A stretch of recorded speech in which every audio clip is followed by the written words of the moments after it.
In this video, we're going to go over the OFDM transmit and receiver experiment with vehicles. If you have not watched the previous video that goes over this experiment without vehicles, it is recommended that you do so now. The first step we're going to do for this experiment is we're going to modify the duration of the experiment due to the length of the trajectory.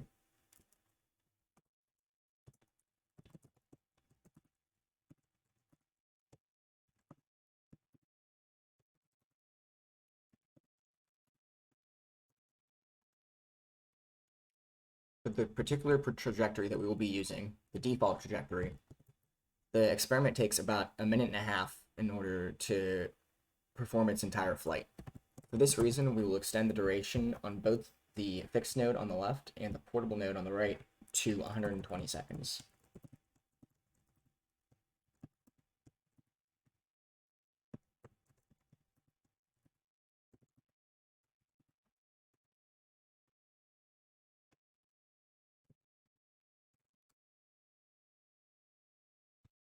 Next, in the bottom left, we've already started the OEO console.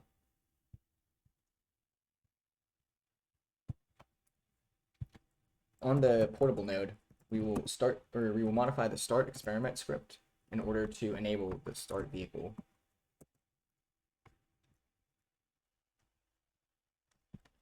Additionally, we will copy the pre-planned trajectory script into the start vehicle script.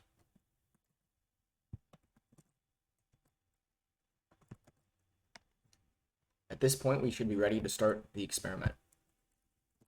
I will first start the fixed node, followed by the portable node. And then I will open the screen on the portable node for both the radio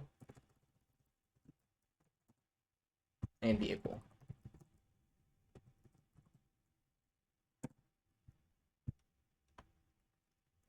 In our OEO console, we will use the portable node number followed by ARM in order to start the trajectory.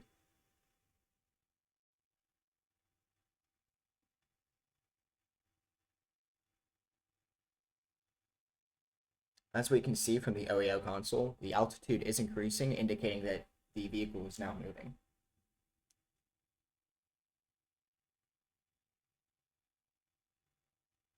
In the vehicle screen on the bottom right, we can see the movement that it is taking, indicating that it has moved from waypoint 1 and is now moving to waypoint 2.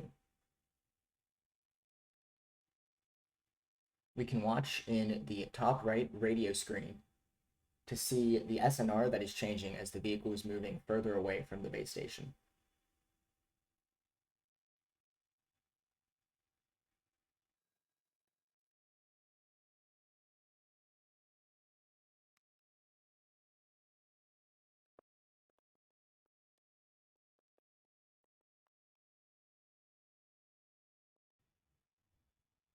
If we look in the top right screen, we can see that we're seeing significantly less messages now than we were a few moments ago.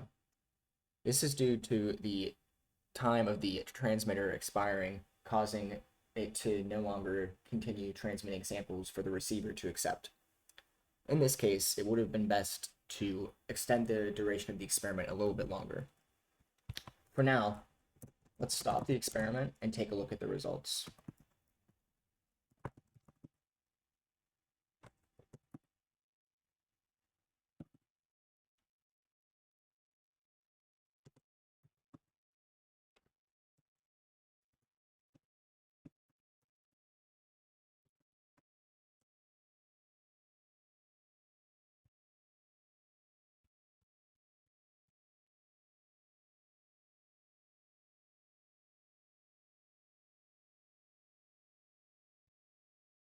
If you're observing the results as the experiment ran through the screen, you can see that the SNR was continually decreasing as the vehicle was moving further away from the base station.